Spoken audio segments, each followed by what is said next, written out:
So this is my best effort at trying to be like all philosophical and, I don't know, country talk time or whatever you want to call it, me and my broken rocking chair. But actually I wanted to just discuss the fall potato project a little bit. So we dug them the other day.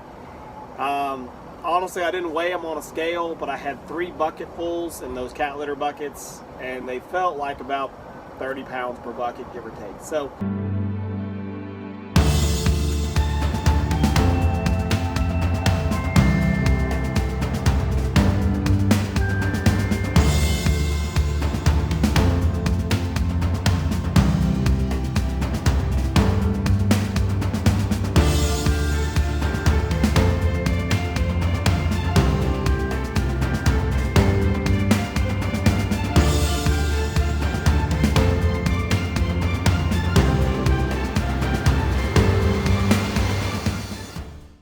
easy math, I'm going to say I got 100 pounds of potatoes. We planted 50 pounds, okay? So 2-to-1 ratio, you know, the quick math there says that's not worth it, okay? We paid $1 a pound for the seed potatoes, so we're going to say we got our potatoes for 50 cents a pound. And of course, we're discounting all labor at that point, right? You're just purely looking at pound for pound. Well, I can go to the grocery store and buy red potatoes for, I don't know, 50 cents a pound probably. I know I just saw the other day the grocery store was saying 25 cents a pound or 27 cents a pound for potatoes. Now those are probably, you know, big ones, russets or something like that. But the little red potatoes, they normally go for $1 a pound, I think. Anyway, was it worth it financially? No, not even close. But if you remember, the point of the whole project was to see if it would even work. Because what inspired it was I had a really good fall or spring crop. I got like a 10-to-1 ratio on my spring potatoes, and so I wanted to, and they sold really well. So I wanted to see, hey, can I get more potatoes, you know, and sell more. And when I started looking, I couldn't find any information about people doing a summer to fall crop of potatoes, and I darn sure couldn't find any information about doing that in the South where it gets so blasted hot. Everybody always says, oh, you know, plant your potatoes early in the spring, you know, so that they emerge right after the last frost, basically. And, you know, in the summertime, when they start to get mature, it gets too hot for them anyway, so they burn up.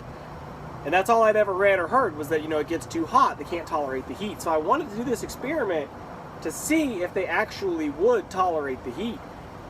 And really, more than anything, you know, going into this, I was prepared to lose it all. That's why I wanted to get, you know, cheap seed potato, not cheap like low quality, but, you know, I bought a 50-pound bag of seed potato, which it was like 20 cents a pound was the actual potatoes. The shipping was almost more than the potatoes. You know, it came out to be like $55 for the 50-pound bag delivered to the door. So again, just call it $1 a pound was basically my cost to get the seed potatoes. But again, the whole goal was to see if they would even grow. I mostly expected them to sprout and then get burnt. I mean, because when they were coming up out of the ground, it was hot. It was 100 degrees every day, full sun. It was way too hot outside to want to do anything else.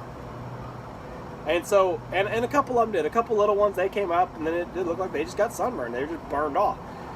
But, you know, I did get germination. It was pretty poor germination. If you go back and watch the video, I got, I don't know, I didn't count, but maybe 30%. We planted 14 rows of potatoes, and if I was to take all the plants and put them into one row, 2 rows maybe that we got, you know, it was pretty bad.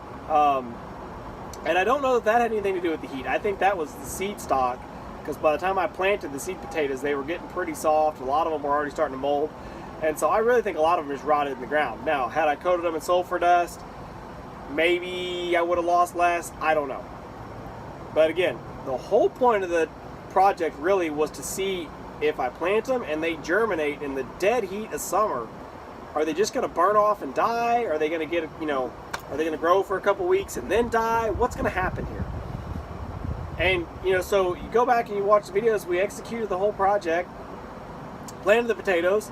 As soon as they took them like 2 to 3 weeks to come up, which seemed a little slow, but once they germinated, then we sowed them in, or we mulched them in with hay. And again, the hay was kind of a secondary project. I'd read about people, planting their potatoes in straw or hay versus hilling up. And that worked. That I will do again and again and again. That was awesome. Now there was a secondary benefit to that I hadn't really thought about. The point that everyone presses is, oh, well, if you hay them in, then you don't have to hill them up. And then when you go to dig your potatoes, you just kind of brush the hay away, and there it is. And the hay is going to rot in the garden. It's going to add, organic material. That's great. But there was a bigger feature, and I think it helped me here.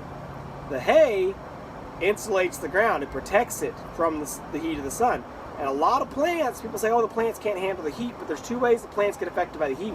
One is the leaf temperature, one is the soil temperature, or the root temperature. And in this case, with potatoes being a root sort of crop, I kind of wonder if maybe the soil temperature doesn't have a bigger effect on them. Since they were hayed in, the hay protected the ground from that extreme heat, and it held in moisture.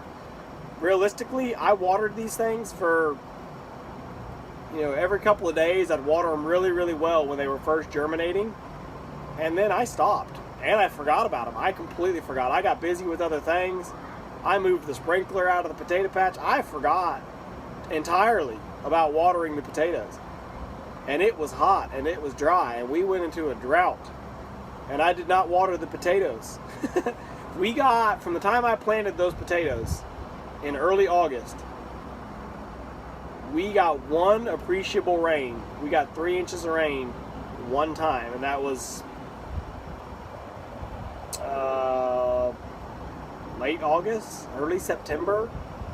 Hurricane Laura hit east of here. We got a couple little bands off of that. That was it. I didn't water them at all after that. I know that. And they did fine. So what it amounted to was, I think more than anything, why the yield was so poor was really the poor germination more than anything, because the plants that grew, they were not big and bushy and green like my spring potatoes, not even close. Now the spring potatoes were planted in brand new, basically pure cow manure. So they were nitrogen overload. The tops really were a lot bigger and bushier than they should have been. These things growing in my older dirt, they looked pretty scrawny, and I did not expect much, but I uncovered some pretty big piles of potatoes underneath a few of them. So the plants that actually grew and produced pretty well. It was just so few of them actually germinated was the issue. So, to say I got 100 pounds of potatoes, I don't think I dug up 100 plants. And so if you say each plant, just again, for easy math, just say each plant gave me a pound of potatoes. And each plant came from a fraction of a pound of seed potatoes. So on a plant production basis, I may have gotten that 10-to-1 ratio pretty close for the plants that actually grew. And like I said, there was just so much of it didn't even sprout. So, will I do it again? Yes, absolutely. Will I use the same variety of potato? We'll see what's available next summer. It was a red potato. It was not a red Lesotho. I don't remember exactly what it was. But again, that's not the biggest part of the deal here. Oh, one other bonus. So you say financially it was not worth it. No, okay. But there is one other silver lining, and that is the fact that I totally neglected the garden. I totally forgot about it. By the time I planted these potatoes, it was so hot, so dry. My tomatoes were burned up. They weren't blooming. The peppers weren't even growing. The garden was done for the summer, and I was done for. Even thinking about the garden made me sweat. But I got these potatoes planted, and then I walked away. So there is that advantage that I still utilized the space in the garden. They tied up my garden for 90 days, but I wasn't doing anything with it anyway. So if you look at it from that aspect, I just got 100 pounds of potatoes that I had all but forgotten about. And I went and I did other things. I didn't have to go out there and babysit them every day. It wasn't like tomatoes or something else that, ripens on the vine and you better get it quick, right?